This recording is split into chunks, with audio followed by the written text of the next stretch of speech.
Apple is working on its new iPhone 14, which has got a new Pro variant. The Apple analyst Ming-Chi Kuo's latest research about its next generation of a smartphone, that it has some big changes. The coming smartphone of the company will be called Apple iPhone 14 Pro.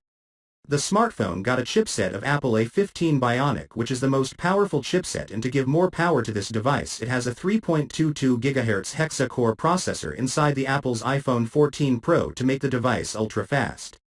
And also there is a GPU of Apple GPU 5 core graphics under the hood of this smartphone. The display screen size of the smartphone is 6.1 inches and it will provide the user with Full HD plus the resolution of 1170 by 2532 pixels.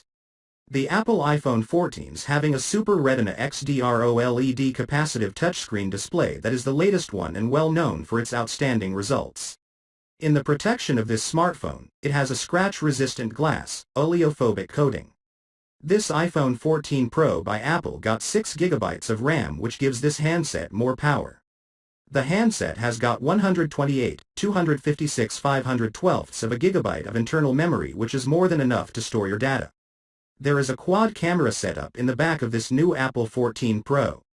The main camera is 48 megapixels wide, and another's are yet to be confirmed. On the front, there is a single selfie camera, which is not confirmed yet in Apple iPhone's 14 Pro. There is a Face ID reader in this smartphone to protect your data. And you will find an IP68 dust, water resistant up to 6 meters for 30 minutes.